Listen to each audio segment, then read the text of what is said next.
to talk about colorism. It's something that I grew to be passionate about.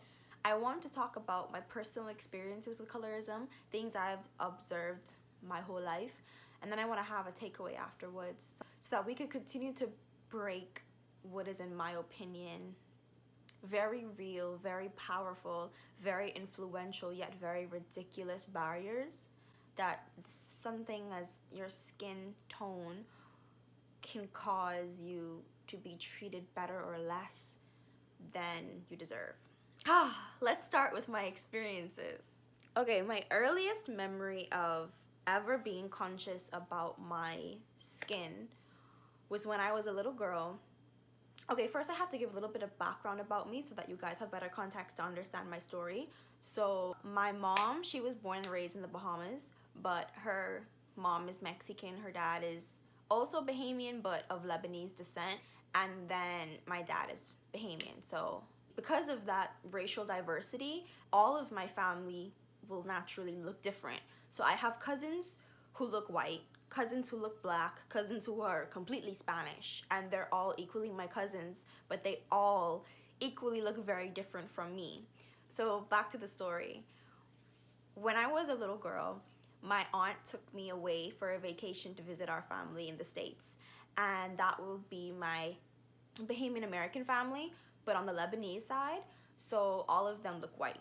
I remember that time because my mom had cut my hair up to my ears, and I listen, the one feeling I remember having was absolutely hating my hair. I hated it. I hated the shortness. I hated it. I just felt ugly. I was between the age of maybe 6 and 9, which is a big gap, but I really can't put a specific age to it. So whatever that age was, that year-old mind was just, that was as far as my thoughts went. I just felt ugly. I couldn't put a pin to it. I knew it was because I didn't like my hair, but that was about it. I wasn't thinking, oh, I'm black and I don't like that I'm black. It wasn't that. And so one day she did my hair. She left it out, so it was very poofy and like it was very short. To this day, I still don't like short hair on myself. And then I think she put like a headband on or something. I remember just feeling so uncomfortable with my hair.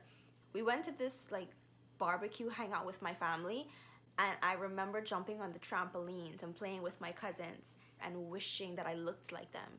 And I never understood why. I never thought about why. I was a kid. I wasn't thinking that much into it.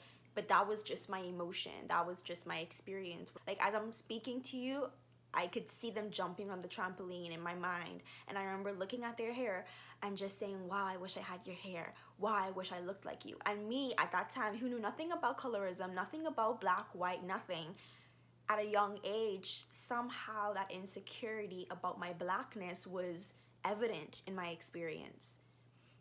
And I think that speaks volumes to the reality of colorism, racism as well, but colorism specifically for the sake of this video. So yeah, I never liked my hair. I always wanted it to be straight. I remember that. It was like an inner insecurity that I dealt with up until I think about grade 5 and 6, maybe even 7. I never did much with my hair. Let me tell you what my hairstyle was in high school. Every single day for maybe 2 or 3 years, I would put my hair like this and put a clip. This was my hairstyle every single day. I remember one time I was walking and my friend Hamilton, he was in my homeroom class, and he said, Jazz, I never see your hair out, you know. And I was like, I was always insecure about having my hair out because I didn't think, even in high school, I didn't think it was pretty. I felt like it made me look childish. And he was like, I never see your hair out. And I remember one day I looked in the mirror and I was like, okay, hair, you gotta help me today. I'm gonna let you be out, but you need to work with me. And then when I went to school, he was like, I like it. And ever since then I was like, oh, maybe I can do more things with my hair. So even me, learning to love myself was a journey. And here's the very ironic part about that. It wasn't that I never ever not loved myself, but it was because I loved myself for the wrong reason. I loved myself because people made me feel good about myself, but I never loved myself just because I loved myself. So when I realized that I was being affected when the compliments stopped coming in, and then people starting to pay less attention to me, I was like, oh, that was my wake-up call of, you're not really confident if your confidence depends on the validation of others. That's a word right there for somebody. As I got older, things changed. I started getting a lot of attention from boys. They would always point out things like, you're so beautiful, I love your hair, you look like a princess. They made me feel like I was exotic. That's how they would approach me and compliment me. Like I was this exotic girl, and they were just so in love with me, and they admired me so much because my hair was so nice and all these different things. And then there were girls who would tell me, oh my gosh, I wish I had your hair. Like, these are the statements. I wish I had your hair. They would jokingly say, I'm so jealous of your hair. And then I had other specific memories as well that I always observed as particularly, I can't even, sometimes my Bahamian dialect come out so strong I can't even pronounce words properly, you know.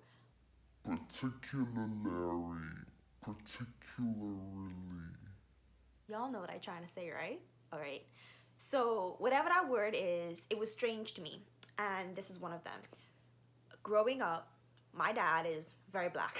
My mom is light skinned. And then I have a big family. So in my house alone are 8 people. My entire life, I remember so often, especially at the mall at Marathon, for y'all Bahamians who will know where that is. I just remember how everyone would stare at us. And we would go through the food court at the mall, and I would always want to like walk up close to my mom or my dad, and I would say, Mommy, Daddy, everyone's like looking at us. And obviously it wasn't every single person in the mall, but I would just catch like one person sitting over there and then one person sitting over there. And I just always felt like people were always staring at us. And then when people would come and talk to my dad, you know, longtime friend or something, they would go, oh man, these your kids? And he would say, yeah, you know. So we'd have to introduce ourselves. Hi, my name is so-and-so, I'm the eldest, whatever. And then every single time, literally 8 times out of 10, they would start touching our hair, and they would say, oh, that's that good hair. Oh yeah, man, you got that good hair. These some beautiful churn, man. These some beautiful churn. I remember this one lady, she was like, you was a good Bahamian man. You was a good Bahamian man. Got the whole family in one house. So I remember like one day I was just sitting talking to my brother and my dad, and I was like, Daddy, sometimes I feel like we're in a museum and people just come and take turns touching all of our hair and commenting on how we got that good hair. But then it happened so often that to me it happened too often. It was like, even though I was young, I used to always think, why is that always the first thing that people look at or talk about or mention? It's always the hair, the question of whether or not our dad is our dad because he's black. It was like weird. So that was one experience. Another experience I had with colorism was from the black side of my family. One day my aunt, she told me that we were gonna go visit some family members I never met, and they were really close family members. They were her first cousins.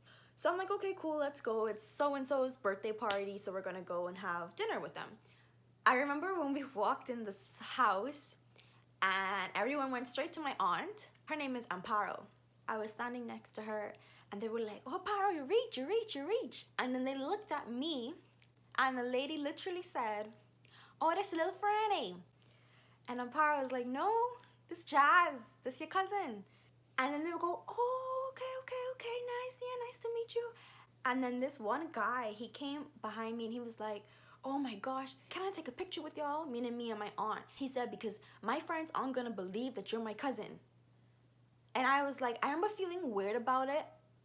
And I was like, yeah, sure, we can take a picture. And then we took a picture and I left. And I remember talking to my aunt about it and she kind of laughed it off like, yeah, you know, Jazz, how it is. And that's how we talk about it in the Caribbean. We say, yeah, you know how it is. Yeah, you know how it is. And since that day, that stuck with me.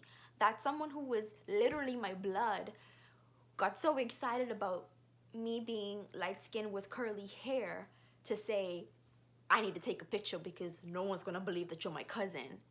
And then of course, I have experiences that are a bit milder, but still a thing. Definitely when it comes to the culture of dating and the culture of, you know, just having crushes from as small as you are, a little girl, up until you reach into college.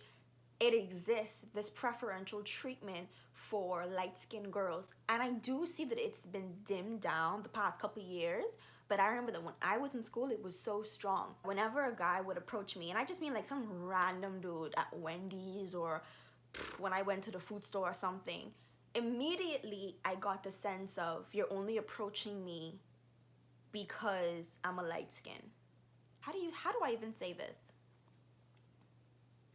I felt like guys treated me like a token. Like, I want to date you so I can show you off. I want to date you so we could be that cute Instagram couple where, like, I'm the dark-skinned guy with the light-skinned girl and we're doing all these cute things together and you're gonna be my wifey and this and that. And that's obviously just kids and just having crushes. But it really made me realize that I just happen to be born light-skinned. I just happen to be born with the hair I have and the shade of skin I have. And it's because of that I can feel the privilege I get in my culture from boys and just from society as a whole.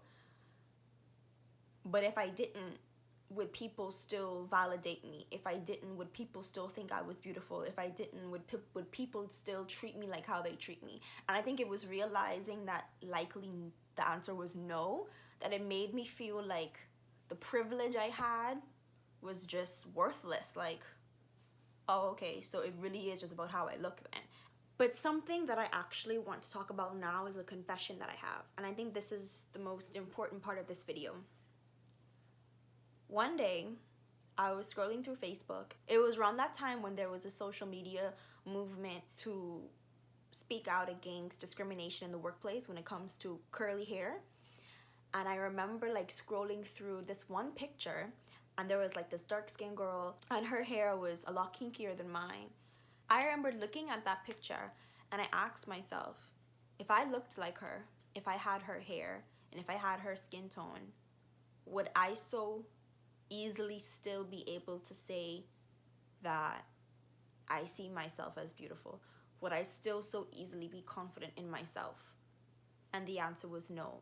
I had to ask myself, do I really believe that all shades of black are beautiful? Or did the validation that I got my whole life get into my head to make me begin to see the world and other people and life and even myself through the lens of that validation and through the lens of colorism? And it was that at that point in my life, you hear so much compliments about your skin, compliments about your hair, compliments about your beauty because of your skin and your hair. You know, hear so much of girls saying I'm jealous of you, I want to look like you, boys saying I want to be with you, I want to show you off. It was something that was obvious and it was something that was known, it was something that was clear, that society deems this as beautiful and this is not beautiful. Even in the way that we would use our language, you know, we would call my hair good hair, and then we would call girls whose hair was kinkier nappy hair or bad hair. When all of that's happening, ever since you were a little girl, people coming to meet you and your family, and the first thing they do is touch your hair and tell you and praise you on it, like all your life being praised about your hair, about your skin tone, about all of these things. I realized at that moment that it got to my head. I decided never to talk on the issue of colorism, of beauty, of blackness, of any of that until I address what's going on in my heart. And I don't know what changed. I remember repenting about it. I don't think people think to do that, like, that's nothing you repent for. But no, for me it was I didn't like feeling that way. I didn't like that perception I had.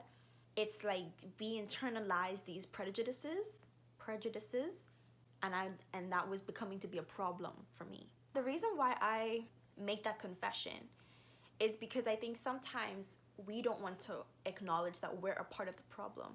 And what I mean by a part of the problem is I never did anything to discriminate against anyone for anything. I never made a comment, did an action, excluded anybody, nothing like that. But I was a part of the problem because of my mindset, because of how me, myself, and I, on the inside here, perceived people and judged people as beautiful or not beautiful. And I think that that kind of judgment is wrong, and that kind of mindset and perception is wrong. So when I say part of the problem, I don't mean that you're doing something explicitly prejudiced or explicitly discriminatory. I just mean that sometimes just the way that we think, sometimes just the way that we choose to date. For some of us, that could mean that we know within ourselves that we prefer light skins versus dark skin when it comes to who we want to date. And if we're honest with ourselves when we say, well, why? It's because we do perceive that one is better than the next. And it's fine. Like, some people have preference when it comes to what race they want to date, what this, what that. That's fine. But I think the only issue that exists is when we perceive one shade of black as better than the other or more beautiful than the other. And of course, there's other social implication when it comes to colorism. It's not just about relationships and dating, but it's also about your socioeconomic status. I always found it funny how away from home, many people perceive me as black, which I am grateful for. Because I always sometimes feel excluded from the black community. But back home, for the most part of my life, I was always considered the white girl. People of light skin, especially in the Caribbean, it happens a lot where we're perceived to be really rich, you know, very wealthy, that we live in the best neighborhoods probably. Even on the reverse, colorism is a thing because, well, maybe it's more, no, it is colorism. When it comes to socioeconomic status, even me, I'm very used to white people, not all, but most white people back home being rich. I remember one time I went to the food store and I saw a white boy packing, and I was so shocked because in food stores back home you hardly ever, like rarely do you see a white boy pack. So my dad said that he was like, yeah, you know, I dropped him to school. So I said, Daddy, what you mean you drop him to school? Because sometimes my dad has a truck, so sometimes, you know, if boys just went on the side of the road, he will stop, let them go in the back of the truck, and then he will just drive and they get off to the nearest stop or whatever. And he says, yeah, he go to a government school. And I was like, you lie. And I was so shocked that I was shocked that a white boy in the Bahamas went to a government school. Because I remember I was like, Daddy, like, you hardly ever see that. I laugh at myself because I said, Jazz, look at you. Hey, I'm so passionate thinking about colorism, but yet you still have these stereotypes and prejudices about people because of their skin tone. But I think that's meant to happen because that's how we get woken up to the reality that, whoa, why did we just assume that because he's white, he wouldn't need to or want to go and work, you know, at the food store for a side job? Sometimes I get that I'm not even Bahamian. My last year of university, I was talking to this guy from Bermuda, and I had met him for the first time, and he asked me where I was from. And when I told him the Bahamas, he was like, for real? And I was like, yes. And he said, oh, I thought you was from Antigua.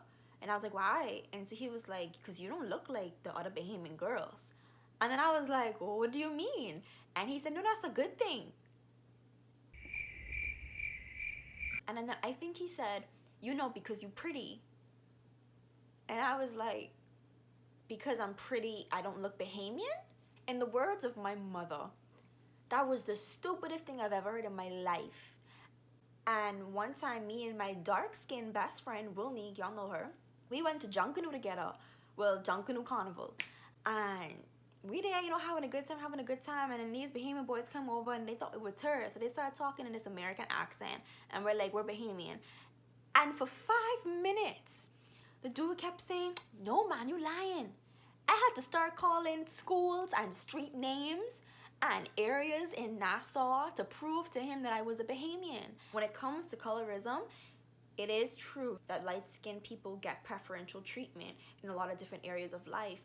But at the same time, the one thing that I can speak out about on our behalf is the thing that does hurt is the exclusion sometimes from the black community, from the Bahamian community, because it's like, because you're not fully black, you're not black. You can't relate. So bye. I asked on my Instagram for people to share their experiences with colorism with me. And there was this one girl who went to my high school and she responded. And like me, she's also mixed. And the thing that she said that really stood out to me was she said she didn't mind if someone just called her mixed because that's what she is. She said what she minded though was that people would call her white to exclude her from the black community. And I completely resonated with that because like I say, my whole life, people would call me white girl, yellow girl, all the time. And it never once not annoyed me. It would get to the point where I would literally scream, stop calling me white.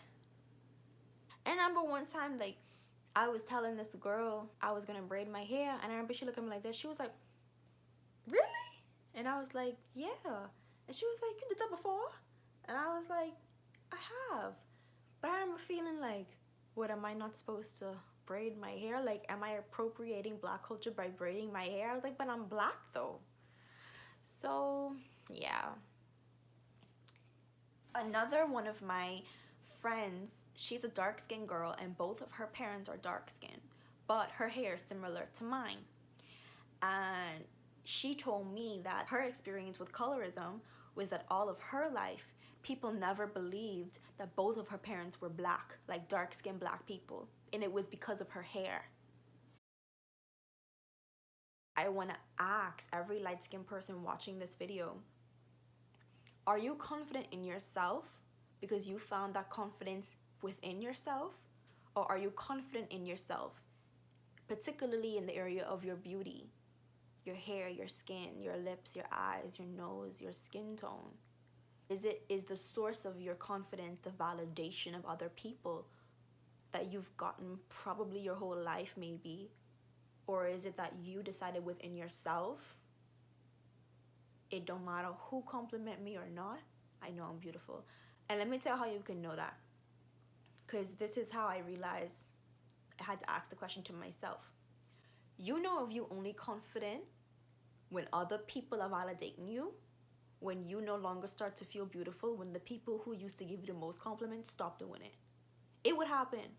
Like, I remember I would have these interactions with these friends, and I always had these guy friends who would always play the whole thing of, you know, as your husband, right? You know, you my wife. Don't worry about that. You can make me live better, so you could be my wife. And they would always make these jokes and stuff. My beautiful girl, my queen, all the time. And whenever they would just stop doing that, or maybe I saw them and they just seemed like they weren't that into me anymore, I remember I would go home and I would always look at myself and go, something changed, or I ain't looking too good today, or like, what is it? And I remember one day I sat and I say, wait a minute. I have a lot of these moments in my life where I do this to myself. I'm like, wait a minute. Am I only confident in myself if so-and-so complimented me?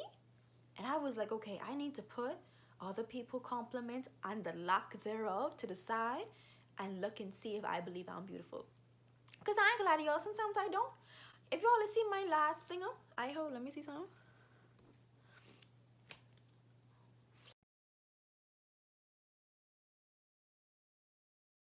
I only say this to the people who may not realize it, but in reality, maybe you find yourself very easily talking about feeling confident about your hair, feeling confident about your beauty as a black person.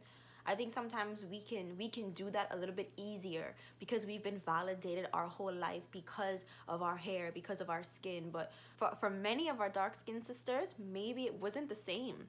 And I think the reason why I'm so passionate about this is I keep thinking about people who, like, from as a young age, low-key comparing themselves to light-skinned girls. And to this day, I have friends who would tell me, like, you know, Jazz, I know I shouldn't say this, but I was kind of jealous when I saw that my ex was, you know, dating that light-skinned girl because society would perceive that as an upgrade.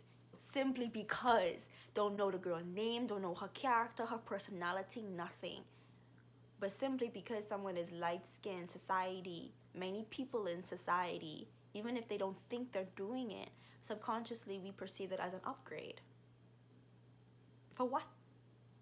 Some of the stinkest girls is light-skinned?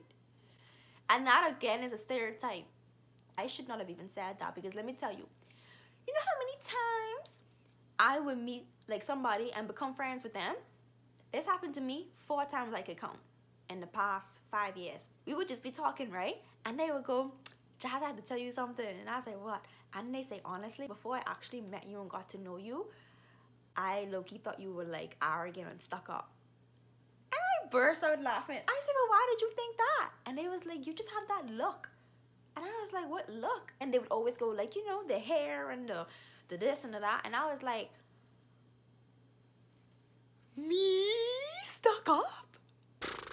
I mean, you know, as a Bahamian, I like nice things and I like this and I like that. But I'm not stuck up. I don't consider myself better than no Sally or Sam. So, yeah, I just want to say, like, I cannot speak for dark-skinned girls, but I think I don't need to be dark-skinned to know that a part of our reality in the Black community is that many dark-skinned girls, from when they're very young, even now to being grown adults, have some level of insecurity on the inside because they have to work a little harder to develop confidence about themselves and about their beauty, because society literally tells them that who they are because of how they look isn't beautiful. We see it on social media, we see it in movies, we see it on modeling campaigns that, yeah, make it diverse, make it Black, but get a light skin Black because that's more appealing than a dark skin Black. And thank God I'm starting to see a shift from that, where I'm starting to see a lot more dark skin models. I mean, they always existed. I mean, think of like Naomi back in the day, all of that stuff. It's not that they didn't exist. I'm just trying to point out that the rarity of it speaks volumes about how people perceive one shade of Black as better than the next. That we hardly see that, and we're just now beginning to really see more of that. To give you an example of this, like about a year ago, me and my friends came back from that movie. I can't remember the name of the movie. I'll put it right here. And when we're in the bus driving home, me and my friend, we started having like a respectful disagreement about the movie, because we both were like, oh my gosh, what a great movie. But then I say, you know, I really loved it, but the only thing I would change was that I wished the star was darker skinned. So then that's where we had our disagreement, because she was like, well, I think that all shades deserve to be represented. And I said, no, I agree, but I just feel like, I literally said, I'm tired of it being only my shade or mostly my shade. That when there is a Black movie, more commonly we see them bring out more so light-skinned Black people, because that's the more appealing to audiences. I felt like it would have had a more powerful impact if it was a dark-skinned girl with like type 4C hair. Because to me, I would just imagine like a 7-year-old looking at that and being able to relate. Because I always think about girls who are dark-skinned with kinkier hair looking at movies about Black people, but then questioning like, but I still don't look like her though. And if that's all the Black that I see, or most of the Black that I see, and it's not really a lot about me, people who look like me, what does that say about me? Is it saying that I'm not good enough? But these are things that we may not consciously think about, but we internalize these observations and these emotions, and we don't realize that it impacts the way that we see ourselves and other people. So what's the takeaway? Honestly, the takeaway is not to go out and have another social media movement about empowerment and all those things. Those are great.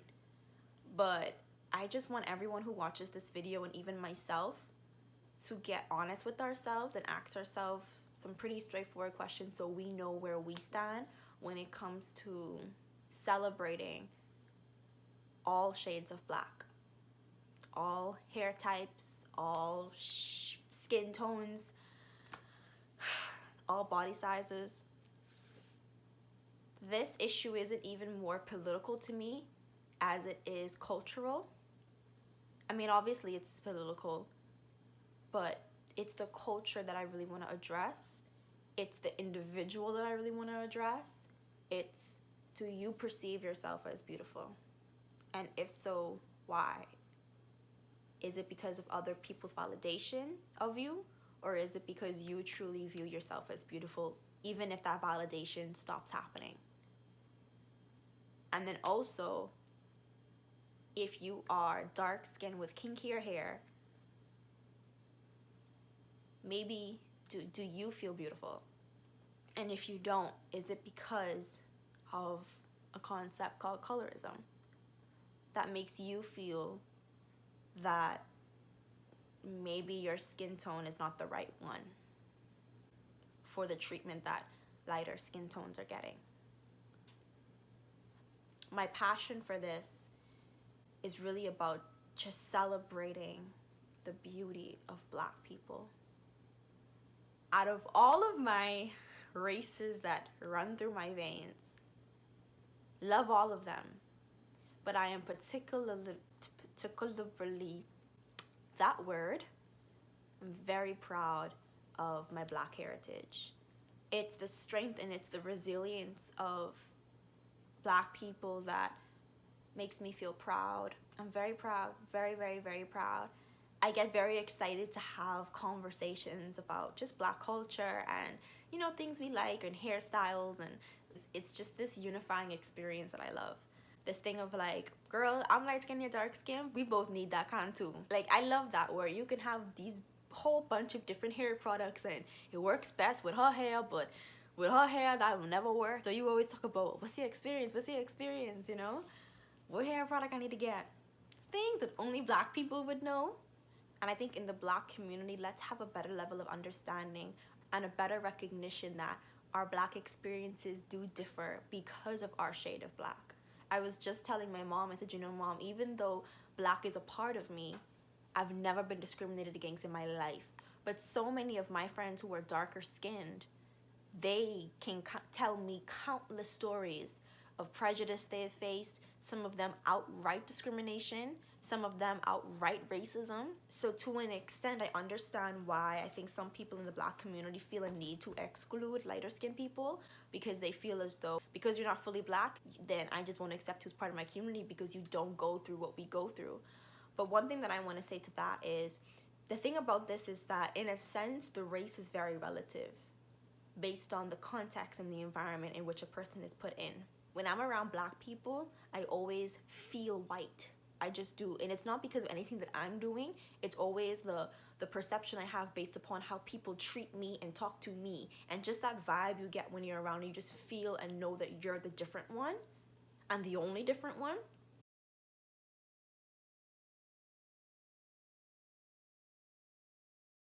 And it's not with all groups, but whenever I'm with a group of Black people who I don't know, who don't know me, I always feel a sense of exclusion. It's not because anyone is outrightly being rude or whatever. It's just that I always like, I'm ready to explain my dad's Black just to assure everyone that I'm Black and so I belong here, and do a heart check. Like I told you, there was a point in time in my life where I could honestly say, if I looked at a girl who was darker than me and whose hair was kinkier than mine, I could look at that girl and I know within myself that if I looked like her, I don't think I would have felt beautiful. As someone accustomed to validation, as someone accustomed to the compliment, as someone accustomed to getting that, knowing that if I just lived in a different body, that I wouldn't get that same treatment, and that in fact maybe the treatment would have been worse, that made me realize that, whoa, I know I just happen to be light skinned, but thank God I'm light skinned. And it was that realization that I didn't like. That why am I telling myself, thank God I'm light skinned? It made me when I'm like, do white people do that? Do white people like look around, realize what Black people and other people of color go through, and then go, thank God I'm white? Or I think sometimes we do have that feeling, but it's not because it's not out of ill intent. It's just that we recognize the reality, we get a glimpse of it, and then we recognize, wow, I don't think I would have been strong enough to be able to handle that. Thank God I don't have to handle that. And now I get so excited whenever I see dark-skinned girls like rapping. Another confession of mine is, as a Christian, there are certain things I'm not comfortable wearing. So for example, certain types of swimwear, certain types of like clothing and stuff like that, things that are just really, really, really, really, really, really revealing. I could wear a bikini, that's fine, but certain type of bikinis, like thong bikinis and this and that, I know I can't wear because I personally would just be convicted of it.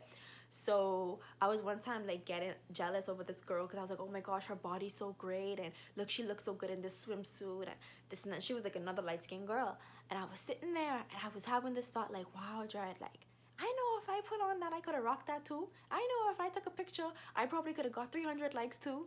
And then I was thinking to myself like, wow, babe, compared to her, I must look childish, or like, you know, like I don't look as sexy, or I don't look as good. And then the first thought that got me out of that was, consider your friend Wilnique. Consider Wilnique. Wilnique doesn't do none of that. And no one who knows Wilnique could ever say Wilnique is not gorgeous. Like, this girl rocks. And her beauty is just so inspirational. I called her and I said, Wilnique, I want you to know something. I said, girl, your beauty is inspirational. That's why I'm so excited about her YouTube channel, because I just love that she can rap dark-skinned girls.